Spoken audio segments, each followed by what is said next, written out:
नमस्कार बच्चों, कैसे हैं आप सब। आशा करती हूँ आप सभी अच्छे होंगे, स्वस्थ होंगे, खुश होंगे और अपनी पढ़ाई भी अच्छे से कर रहे होंगे। तो जैसा कि आप सभी जानते हैं, मैं हूँ आपकी हिंदी की अध्यापिका और मैं स्वागत करती हूँ आप सभी का आईसीटी वर्चुअल क्लासरूम में।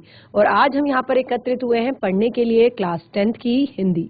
क्लास 10th की हिंदी में आज हम अपना नया चैप्टर स्टार्ट करने जा रहे हैं, जो कि आपकी कृतिका पाठ्य पुस्तिका का 3rd चैप्टर है, साना साना हाथ जोड़ी, और जिसके लेखिका है मधु कंकड़िया जी।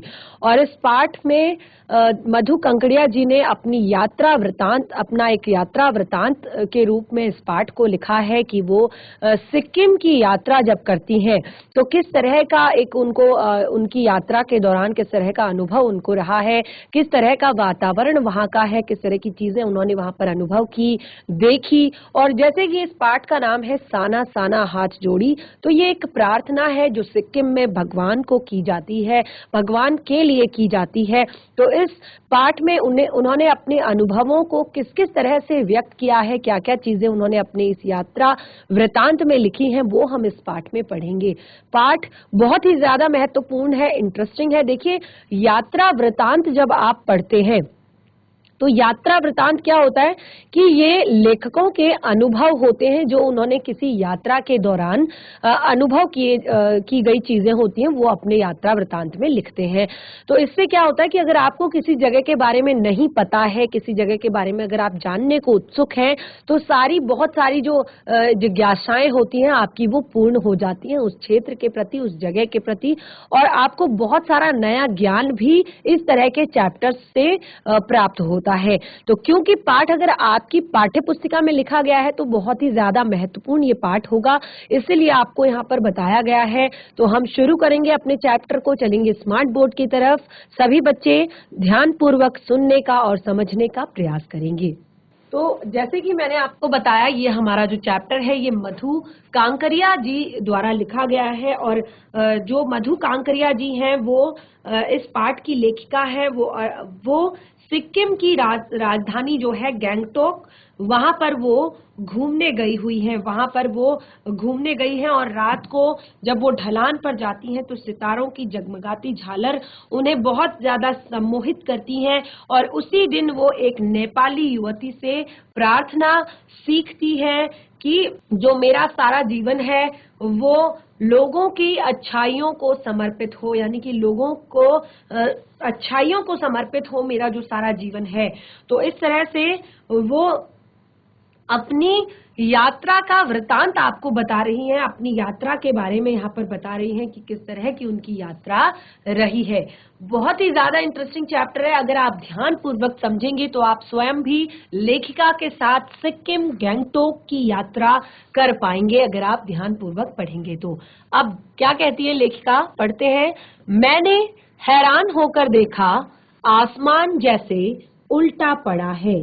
अब वो कहती हैं सिक्किम की जब वो राजधानी में उन्होंने प्रवेश किया तो वो कहती है मैंने हैरान होकर देखा कि जैसे आसमान उल्टा पड़ा है और सारे तारे बिखर कर नीचे टिमटिमा रहे हैं। यानी कि सिक्किम की जो राजधानी है वहां पर जो रात्रि का समय है, रात के समय का जो वो जगमगाता दृश्य है सिक्किम की राजधानी गैंगटोक का, तो वो इस तरह से चमचमाती हुई दिखाई दे रही है। वहां की लाइट्स इस तरह टिमटिमा रही हैं, इस तरह सुंदर वो शहर प्रतीत हो रहा है।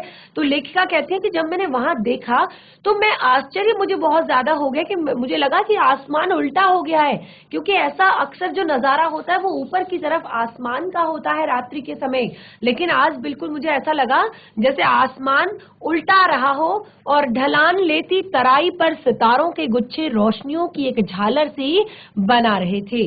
क्या था वह? वो वहां पर जो स्ट्रीट लाइट्स लगी हुई थी वहां पर गैंगटोक शहर में, तो वो जब ढलान लेती तराई वाले स्थान पर वो उतर रही थी पहाड़ों से, तो उन्हें वो सितारों के गुच्छे के समान वो रोशनी की एक झालर सी बनती जा रही थी, प्रतीत हो रही थी। अब वो कह रही है कि क्या था वह रात में जगमगाता गैंगटोक शहर था। इतिहास और वर्तमान के संधि स्थल पर खड़ा मेहनतकश बादशाहों का वह एक ऐसा शहर जिसका सब कुछ सुंदर था, सुबह भी, शाम भी, रात भी। और एक प्रश्न आपका यहीं पर बनता है इस पाठ से कि गैंगटॉक को मेहनतकश बादशाहों का शहर क्यों कहा जाता है। ये प्रश्न आपकी एग्जाम में भी आ सकता है, बहुत ही ज्यादा महत्वपूर्ण ये आपका पाठ है। तो एक एक चीज को आप अगर इंटरेस्ट लेकर पढ़ेंगे तो आपको आनंद भी आने वाला है और चीजें समझ में आएंगी, तो आपके एग्जाम के लिए भी ये बहुत अच्छी आपकी प्रैक्टिस होगी।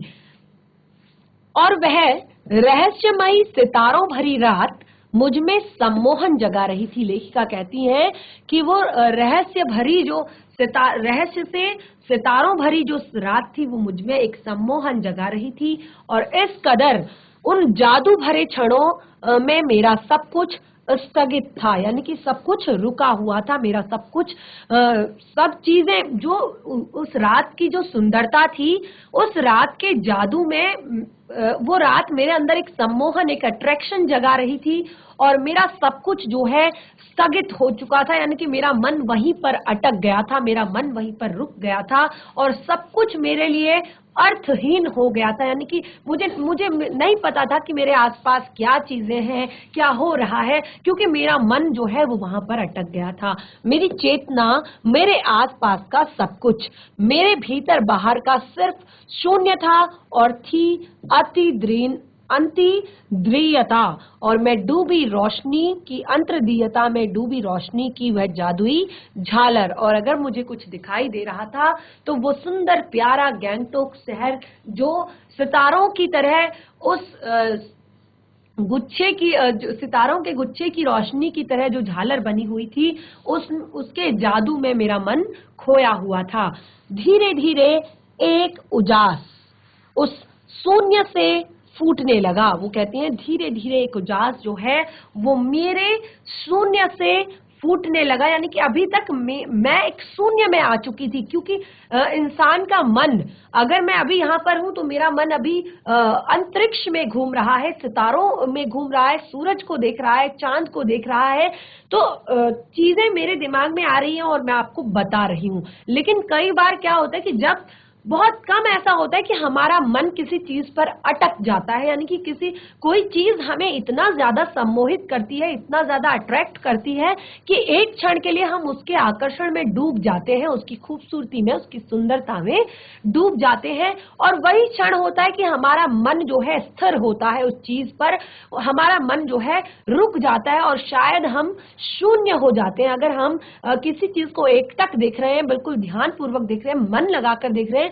तो आसपास कितना ही कोलाहल हो रहा है, शोर हो रहा है, तो वो हमें सुनाई नहीं देता है, और शायद हमारे कान उस चीज को सुन भी पाए, लेकिन जो हमारा मस्तिष्क है उस पर रिएक्ट नहीं कर पाता है, यानी कि उसको समझ नहीं पाता है। तो बिल्कुल सेम अभी कंडीशन जो है वो लेखिका की भी थी। वो यात्रा कर रही थी सिक्किम की, और जब गैंगटॉक शहर के पास वो पहुंचने वाली थी तो उन्होंने ये दृश्य देखा, तो उनका मन जो है वहां पर आकर केंद्रित हो गया, आकर्षित उस जगह ने कर लिया, और उनके आसपास की सारी चीजें शून्य हो गई, यानी कि जो अभी तक उनके अंदर एक एक्साइटमेंट थी, एक उत्साह था, तो अब वो सारी चीजें एक क्षण के लिए वहां पर रुक गई थी, और उस जगह के जादू में, उस जगह की सुंदरता में, उस रोशनी की झालर ने, उस के जादू ने उनको वहां पर अपने आकर्षण में ले लिया था। तो अब वो कहती हैं वो जो शून्य मेरे अंदर आ गया था, अब वो धीरे धीरे फूटने लगता है, यानी कि टूट रहा है। कैसे? क्योंकि जो एक प्रार्थना जो है, यानी कि वहां पर चलने वाली एक प्रार्थना जो है, मेरे प्रार्थना होठों को छूने लगी है। साना साना हाथ जोड़ी गर्दहु प्रार्थना, हमरो जीवन तिमरो कौशेली, छोटे छोटे हाथ जोड़कर प्रार्थना कर रही हूँ कि मेरा सारा जीवन अच्छाइयों को समर्पित हो। वो कहती हैं ये जो प्रार्थना है मेरे होठों को आप धीरे धीरे छूने लगी है, यानी कि मेरे कानों में पड़ने लगी है, और वो प्रार्थना क्या है? साना साना हाथ जोड़ी गर्दहु प्रार्थना, हमरो जीवन तिमरो कौशेली, यानी कि मैं अपने छोटे छोटे हाथ जोड़कर प्रार्थना कर रही हूँ कि मेरा सारा जीवन जो है अच्छाइयों को समर्पित हो। और आज सुबह की प्रार्थना कि ये बोल मैंने एक नेपाली युवती से सीखे थे। वो कहती हैं कि आज सुबह की प्रार्थना के जो ये कुछ बोल हैं, कुछ शब्द हैं, वो मैंने एक नेपाली युवती के मुख से सीखे थे। सुबह हमें यूमथांग के लिए निकल पड़ना था, पर आंखें खुलते ही मैंने बालकनी की तरफ भागी और यहाँ के लोगों ने बताया कि यदि मौसम साफ हो तो बालकनी से भी कंचनजंगा दिखाई देता है। कंचनजंगा जो पर्वत है, तो वहाँ के लोगों ने लेखिका को बताया था कि अगर मौसम साफ हो तो यहाँ की जो बालकनी है, यानी कि जहाँ पर लेखिका ने अपना रूम उनका था, तो उन्होंने वहां पर बताया था कि अगर मौसम साफ हो तो बालकनी से भी कंचनजंगा पर्वत जो है वो दिखाई पड़ता है। हिमालय की तीसरी सबसे बड़ी चोटी है कंचनजंगा, पर मौसम अच्छा होने के बावजूद आसमान जो है वो हल्के हल्के बादलों से ढका हुआ था और पिछले वर्ष की ही तरह इस बार भी बादलों के कपाट ठाकुर जी के कपाट की तरह बंद ही रहे। यानी कि पिछली बार की तरह ही इस बार भी बादलों के कपाट जो है वो बंद ही रहे। यानी कि जिस तरह से हम भगवान को नहीं देख पाते आसमान में, तो उसी तरह से बादलों के कारण लेखिका कहती है कि कंचनजंगा पर्वत नहीं दिखनी थी, नहीं दिखी, पर सामने ही रकम रकम के रंग बिरंगे इतने सारे फूल दिखाई दिए पड़े कि लगा फूलों के बाग में आ गई हूँ। और वो कहती हैं कि इतने सारे अलग अलग किस्म के, अलग अलग तरह के फूल मुझे वहां पर दिखाई दिए कि मुझे ऐसा लगा कि मैं फूलों के बगीचे में आ गई हूँ। बहरहाल गैंगटॉक से 149 किलोमीटर दूरी पर यूमथांग था। यूमथांग यानी घाटियां। सारे रास्ते हिमालय की गहनतम घाटियों और फूलों से लदी वादियां मिलेंगी आपको। तो अब यहाँ पर लेखिका हिमालय की यात्रा के लिए जो बता रही है कि यूमथांग, यानी कि उस जगह का नाम यूमथांग था, यानी कि उसे घाटियां कहते हैं, और सारे रास्ते जो हिमालय की गहनतम घाटियां हैं वो फूलों से लदी हुई वो वादियां आपको वहां पर मिलेंगी। तो अब वो कहती हैं ड्राइवर कम गाइड जितेन नागरे, जो उनका ड्राइवर भी था और एक तरह से गाइड भी था। यानी कि जब आप कुछ कहीं पर ऐसी अनजान जगह पर जाते हैं जहां पर आपको चीजें पता नहीं होती, तो वहां पर आपको एक गाइड अपने साथ रखना होता है जो आपको हर चीज के बारे में बताता है, हर चीज के बारे में जानकारी आपको देता है। तो उन्होंने ड्राइवर कम गाइड भी रखा हुआ था जिसका नाम जितेन नागरे था। वो मुझे बता रहा था क्या वहां बर्फ मिलेगी? मैं बचकाने उत्साह से पूछने लगती हूँ। तो लेखिका कहती है कि क्योंकि जब भी हम पहाड़ों पर जाते हैं तो सबसे ज्यादा एक्साइटमेंट हमें होती है कि वहां पर बर्फ मिलनी चाहिए, बर्फ में खेलने को हमें मिलना चाहिए, बर्फ में कूदने को हमें मिलना चाहिए, क्योंकि बहुत ही ज्यादा उत्साह बर्फ देखने का सभी लोगों के अंदर होता है, खास तौर पे जब जो लोग मैदानी इलाकों से उन जगहों पर जाते हैं।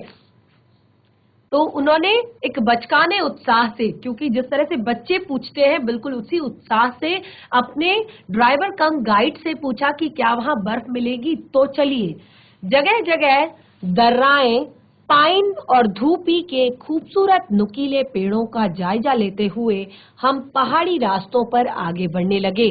एक जगह दिखाई दी, एक कतार में लगी सफेद सफेद बौद्ध पताकाएं किसी ध्वज की तरह लहराती, शांति और अहिंसा का प्रतीक ये पताकाएं, जिन पर मंत्र लिखे हुए थे। नार्गे ने बताया यहाँ बुद्ध की बड़ी मान्यता है। जब भी किसी बुद्धिस्ट की मृत्यु होती है, उसकी आत्मा की शांति के लिए शहर से दूर किसी भी पवित्र स्थान पर 108 श्वेत पताकाएं फहरा दी जाती हैं। तो यहाँ पर एक बहुत ही महत्वपूर्ण चीज लेखिका को पता चली कि जब वो उन खूबसूरत वादियों में आगे बढ़ रही थी, पहाड़ की खूबसूरत वादियों में आगे बढ़ रही थी, तो उन्होंने वहां पर देखा कि एक जगह ऐसी थी जहां पर एक कतार में लगी सफेद सफेद बौद्ध पताकाएं थी, और वो ऐसा लग रहा था जैसे कोई ध्वज लहरा रहा हो, और वो शांति और अहिंसा का प्रतीक ये जो पताकाएं थी, इनमें कुछ मंत्र भी लिखे हुए थे। तो जो नार्गे थे, यानी कि जो उनके गाइड थे, उन्होंने बताया कि ये यहाँ पर बुद्ध जो है, भगवान बुद्ध जो है, उनकी बड़ी मान्यता है, सब लोग यहाँ पर भगवान बुद्ध को मानते हैं, और किसी भी जब बुद्धिस्ट की मृत्यु होती है तो उसकी आत्मा की शांति के लिए शहर से दूर किसी पवित्र स्थान पर 108 श्वेत पताकाएं फहरा दी जाती हैं। नहीं, इन्हें उतारा नहीं जाता, ये धीरे धीरे अपने आप ही नष्ट हो जाती हैं, यानी कि वो कागज की होती हैं, और इनको ऐसा नहीं है कि अभी लगाया और फिर उतार दिया, ये धीरे धीरे स्वयं ही नष्ट हो जाती हैं। और कई बार किसी नए कार्य की शुरुआत में भी ये पताकाएं लगा दी जाती हैं, पर वे रंगीन होती हैं। और नार्गे बोलता जा रहा था, और मेरी नजर उसकी जीप पर लगी दलाई लामा की तस्वीर पर टिकी हुई थी। लेखिका कहती है कि नार्गे जो है वो मुझे गाइड करता जा रहा था, चीजें मुझे बताता जा रहा था, डिस्क्राइब करता जा रहा था, और लेकिन मेरी नजर जो थी उसकी गाड़ी पर, उसकी जीप में लगी हुई जो दलाई लामा की तस्वीर है उस पर टिकी हुई थी। कई दुकानों पर भी मैंने दलाई लामा की ऐसी ही तस्वीरें देखी थी। हिचकोले खाती हमारी जीप थोड़ी और आगे बढ़ी। अब लेखिका कहती है क्योंकि पहाड़ी रास्ता है तो वहां पर जीप हिचकोले खा रही थी, तो वो कहती है हम थोड़ी और आगे बढ़े तो लुभावनी हंसी बिखेरते हुए जितेन बताने लगा। अब लेखिका कहती है अपनी लुभावनी हंसी बिखेरते हुए अब जितेन मुझे बताने लगा, इस जगह का नाम है कवि लॉन्ग स्टॉक। यहाँ गाइड फिल्म की शूटिंग हुई थी। तिब्बत के चीज खे बमसन ने लेपचाओ के शोमेन से कुंजतेक तक के साथ संधि पत्र भी यहीं पर हस्ताक्षर किए थे। तो एक जगह जिसे कवि लॉन्ग स्टॉक कहते हैं, यहाँ पर वो बताते हैं कि यहाँ पर गाइड जो फिल्म है उसकी शूटिंग हुई थी, और तिब्बत के चीसखे बमसन जो है ने लेपचाओ के शोमेन से कुंजतेक जो है उनके साथ संधि पत्र भी यहीं पर हस्ताक्षर किए थे। और यहाँ एक पत्थर यहाँ पर स्मारक के रूप में भी है, जो लेपचा और भूटिया सिक्किम की इन दोनों स्थानीय जातियों के बीच चले सुदीर्घ झगड़ों के बाद शांति वार्ता का शुरुआती स्थल है। तो वहाँ पे एक जो पत्थर है वो भी वहाँ पर लगाया गया है, जो लेपचाओ और भूटिया जो सिक्किम की ये जो दोनों स्थानीय जातियां हैं इनके बीच जो सुदीर्घ झगड़ों, यानी कि जो बहुत टाइम तक जो झगड़े चले उसके बाद का जो शांति वार्ता का शुरुआती स्थल के रूप में पत्थर एक यहाँ पर लगाया गया है, जो उसका स्मारक माना जाता है।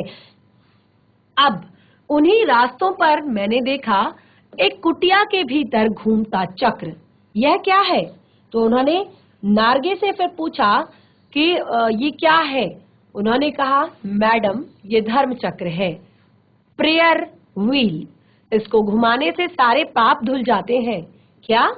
चाहे मैदान हो या पहाड़, तमाम वैज्ञानिक प्रगतियों के बावजूद इस देश की आत्मा एक जैसी, लोगों की आस्थाएं, विश्वास, अंधविश्वास, पाप पुण्य की अवधारणाएं और कल्पनाएं एक जैसी। तो अब यहाँ पर लेखिका को बहुत ही ज्यादा आश्चर्य हुआ जब उन्होंने रास्ते में एक कुटिया के भीतर घूमता हुआ एक चक्र देखा। तो उन्होंने नार्गे से पूछा कि ये क्या है? तो नार्गे ने कहा मैडम ये धर्म चक्र है, यानी कि प्रेयर व्हील जिसको कहते हैं, इसको लोग प्रार्थना इस पर करते हैं और इसको जो घुमा लेता है उसके सारे पाप धुल जाते हैं। तो लेखिका को बहुत ही ज्यादा आश्चर्य होता है कि वो कहती है चाहे मैदान हो या पहाड़, तमाम वैज्ञानिक प्रगतियों के बावजूद इस देश की जो आत्मा है वो एक जैसी है, यानी कि किसी भी कोने में अगर चाहे मैदान के लोगों को देख लो चाहे पहाड़ के लोगों को देख लो, सबकी जो आत्मा है, सबका जो मन है, सब लोगों की जो आस्थाएं हैं, सबके जो विश्वास है, अंधविश्वास है, पाप पुण्य की जो लोगों के अंदर अवधारणाएं हैं और उनकी जो कल्पनाएं हैं वो सब एक जैसी है। बहुत ही उनको यहाँ पर आश्चर्य हुआ। रास्ता रास्ता हम ऊंचाई की ओर बढ़ने लगे। रास्ता रास्ता यानी कि धीरे धीरे हम ऊंचाई की ओर बढ़ने लगे। बाजार, लोग, बस्तियां अब पीछे छूटने लगे। अब लेखिका धीरे धीरे आगे बढ़ रही हैं, तो वो कहती हैं कि बाजार, लोग और बस्तियां जो है वो धीरे धीरे पीछे छूटने लगे। अब परिदृश्य चलते चलते स्वेटर बुनती नेपाली युवतियों और पीठ पर भारी भरकम कार्टून ढोते बौने से दिखते बहादुर नेपाली ओझल हो रहे थे। यानी कि अब वो ज्यादा पहाड़ी इलाकों पर उनकी जो गाड़ी है वो चढ़ने लगी थी, और वो कहती हैं कि धीरे धीरे जो है हमारे साथ साथ बाजार, लोग, बस्तियां जो है पीछे छूट रहे थे, और साथ ही साथ जो परिदृश्य से चलते यानी कि साथ में जो दृश्य चल रहे थे मेरे, तो उन दृश्यों के साथ जो नेपाली औरतें मुझे दिखाई दे रही थी स्वेटर बुनती हुई, और कई जो बहादुर जो थे नेपाली, वो भारी भरकम कार्टून यानी कि सामान का बोझ अपने कंधे पर, पीठ पर ढोते हुए वो अब धीरे धीरे ओझल हो रहे थे। यानी कि अब वो कम दिखाई देने लगे थे, पीछे छूटने लगे थे। अब नीचे देखने पर घाटियों में ताश के घरों की तरह पेड़ के बीच छोटे छोटे घर दिखाई दे रहे थे।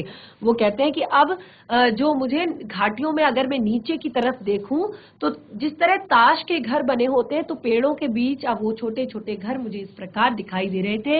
हिमालय भी अब छोटी छोटी पहाड़ियों के रूप में नहीं, वरन अपने विराट रूप वैभव के साथ सामने आने वाला था।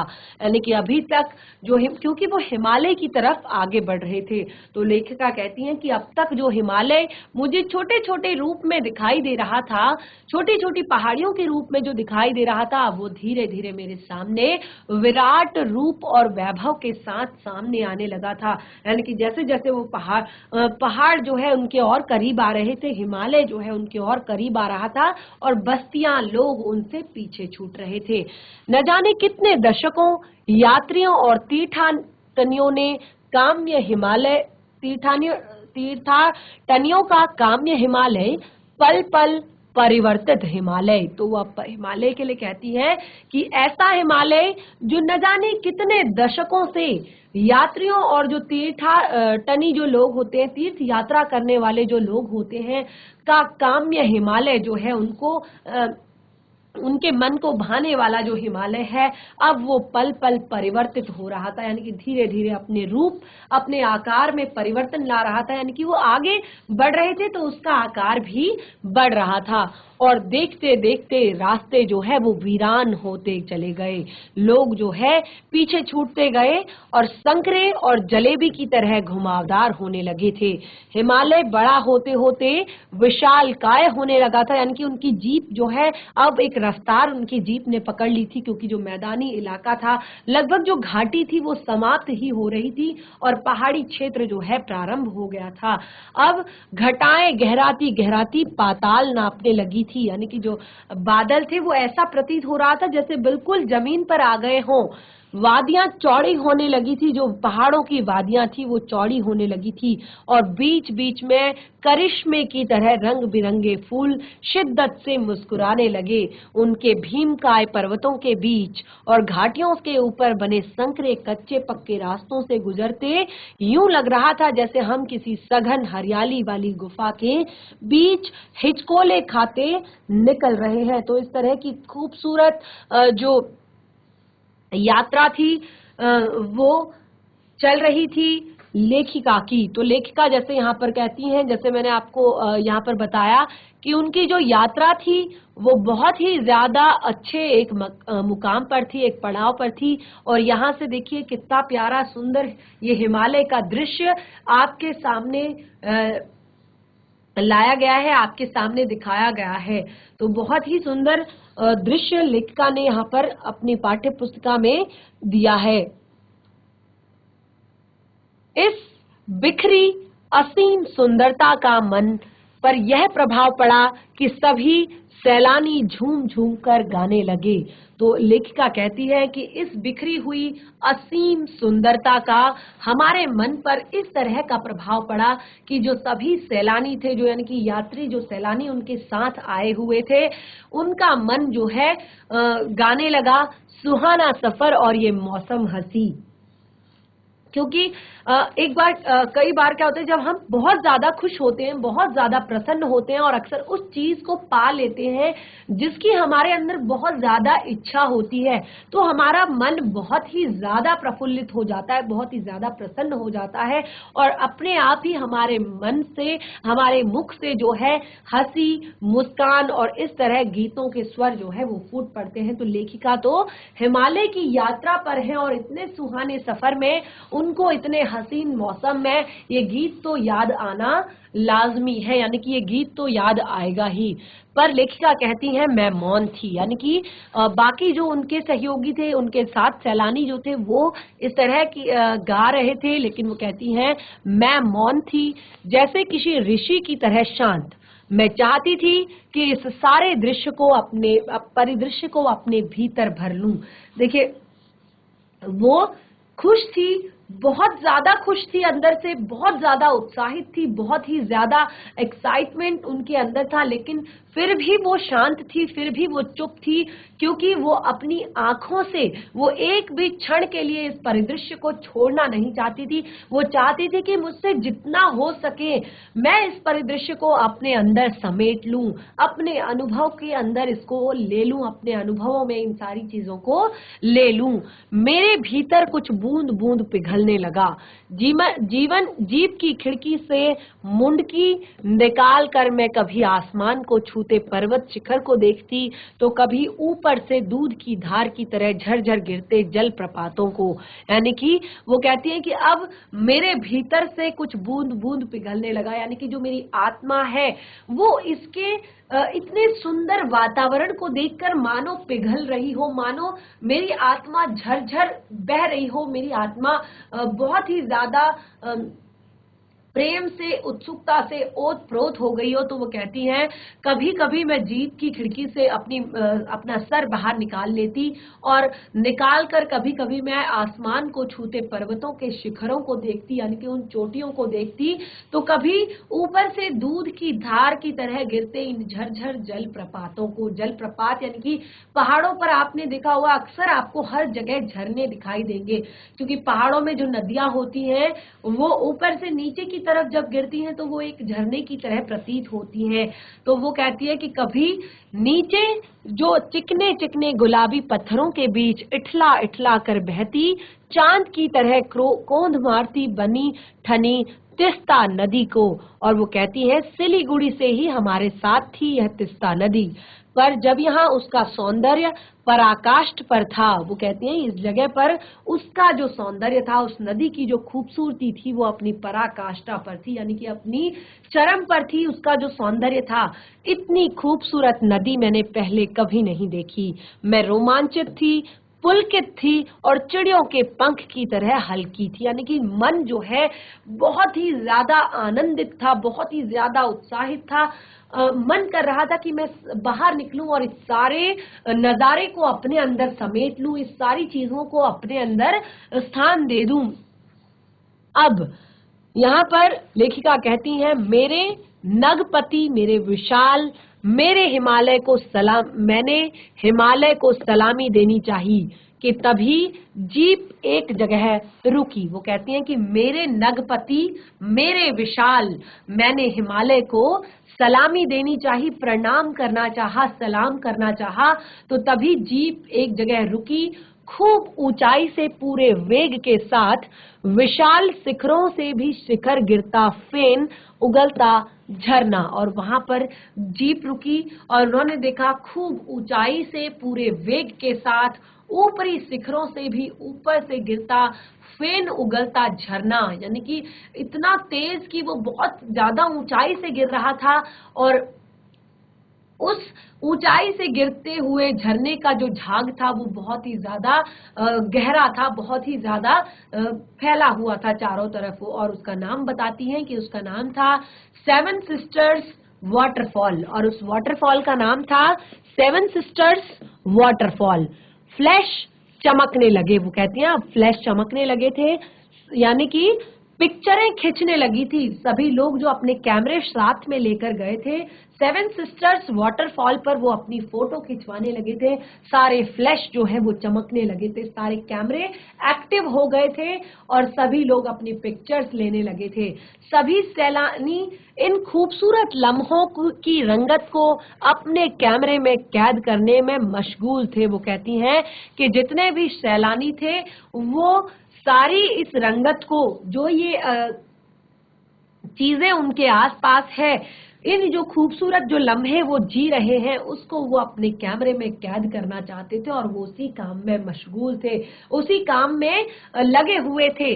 आदिम युग की किसी विशाल अभिशप्त, यानी कि जो आदिम युग जब आ गया था उसके बाद किसी अभिशप्त यानी कि श्राप से युक्त जो एक राजकुमारी सी, मैं भी नीचे बिखरे भारी भरकम पत्थरों पर बैठ झरने के संगीत के साथ ही आत्मा का संगीत सुनने लगी। और मैं कहती हूँ वो जैसे कि मुझे मना किया गया हो ये सब काम करने के लिए, और मैं ऐसी राजकुमारी सी नीचे बैठ गई और भारी भरकम पत्थरों के बीच बैठने के बाद झरने का जो ये संगीत था और साथ ही उसके साथ जो मेरी आत्मा में संगीत बज रहा था, क्योंकि इतना ज्यादा सोचिए हम इस चैप्टर को पढ़ रहे हैं तो हमें इतना ज्यादा रोमांच हमारे अंदर आ रहा है, उत्साह हमारे अंदर आ रहा है, इस चीज को जीने का मन हमारा कर रहा है। तो सोचिए लेखिका उस पल को जी रही है, उस पल में वो है तो उन्हें कितना आनंद आ रहा होगा। तो वो कहती हैं थोड़ी देर बाद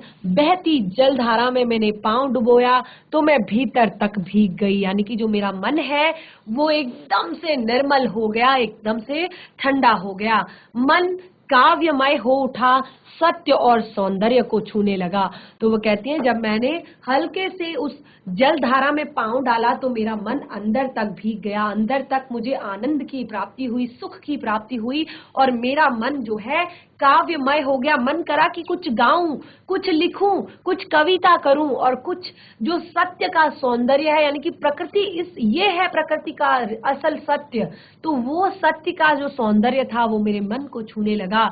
जीवन की अनंतता का प्रतीक, कि जीवन कभी भी समाप्त होने वाला नहीं है, जीवन की अनंतता का प्रतीक वह झरना, उन अद्भुत अनूठे क्षणों में मुझ में जीवन की शक्ति का एहसास हो रहा था। इस कदर प्रतीत हुआ कि जैसे मैं स्वयं भी देश और काल की सरहदों से दूर बहती धारा बन बहने लगी हूँ। भीतर की सारी तामसिकताएं और दुष्ट वासनाएं इस निर्मल धारा में बह गई हैं। मन हुआ कि अनंत समय तक ऐसे ही बहती रहूं, सुनती रहूं इस झरने की पुकार को, पर जितेन मुझे ठेलने लगा। आगे इससे भी सुंदर नजारे मिलेंगे। तो वो खोई खोई सी बैठी हुई थी उस झरने के पानी में पांव डालकर और वो उस अद्भुत अनूठे क्षणों को जी रही थी। और वो कहती हैं कि ये क्षण मेरे अंदर शक्ति का एहसास मुझे करा रहे थे। और क्या एहसास करा रहे थे? कि मैं अपने देश की सरहदों से दूर दूर बहती धारा के साथ बहने लग गई हूँ और तमाम जो तमसिकताएं हैं, यानी कि जीवन के प्रति जो लालच है, जीवन के प्रति जो लोभ मोह काम क्रोध है और जो सारी दुष्ट वासनाएं जो हमारे अंदर हैं, वो भी मेरी इस निर्मल धारा के अंदर बह चुकी हैं। अब मेरा मन जो है ऐसा लगता है कि अनंत समय तक यहाँ पर बैठकर बहना चाहता है और इसी संगीत को सुनना चाहता है। पर जितेन ने तभी उन्हें पीछे से हल्का सा हाथ से ठेला उठाया और कहा कि मैडम आगे इससे भी ज्यादा सुंदर नजारे मिलेंगे। तो वो कहती है मैं एकाएक अनमनी सी होकर उठी। थोड़ी देर बाद फिर वही नजारे, आंखों और आत्मा को सुख देने वाले, कहीं चटक हरे रंग का मोटा कालीन ओढ़े तो कहीं हल्का पीलापन लिए तो कहीं पलस्तर उखड़ी दीवार की तरह पथरीली, और देखते ही देखते परिदृश्य से सब छू मंतर, जैसे किसी ने जादू की छड़ी घुमा दी हो और सब बादलों की एक मोटी चादर, सब कुछ बादलमय। तो वो कहती है कि इसके बाद तो आगे और भी बहुत सुंदर नजारे आए जो आत्मा को सुख देने वाले थे। कहीं पर ऐसे नजारे थे जैसे हरे मोटे हरे रंग की जो कालीन बिछी हो, यानी कि जो एक घास के जो मैदान थे वो वहां पर दिखाई दिए हरे रंग के, और कहीं पर पीले रंग के, और कहीं पर जैसे किसी जगह का पलस्तर उखड़ जाता है तो नीचे पथरीली जमीन दिखाई देती है, तो बिल्कुल उसी तरह की पथरीली रास्ते दिखाई दिए, पथरीली जगह दिखाई दी। और वो कहती हैं धीरे धीरे ये सारा परिदृश्य जो है छू मंतर हो गया था, यानी कि वो आगे बढ़ते गए और ये परिदृश्य बदल गया, बादलों की एक मोटी सी चादर में ढल गया, यानी कि इतने पास वो पहुंच गए थे, ऊंचाई इतनी ज्यादा वहां पर हो गई थी, तो जो बादल थे मानो ऐसा प्रतीत हो रहे थे जैसे पूरी धरती को उन्होंने ढक लिया हो, पूरी धरती को उन्होंने अपने आंचल में ढक लिया हो।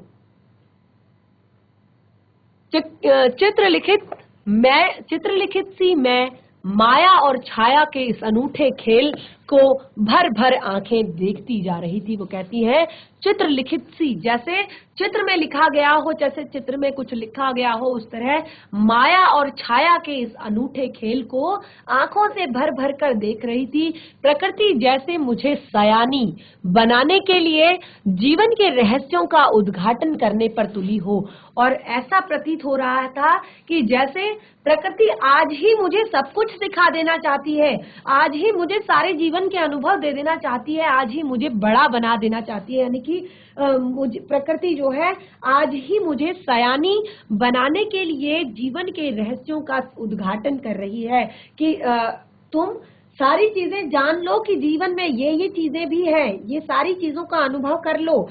तो आज ही जैसे वो मुझे सारी चीजों का अनुभव करा देना चाहती हैं, तो इस तरह से वो नए नए रहस्य मेरे सामने रख रही है, नई नई चीजें मुझे दिखा रही है।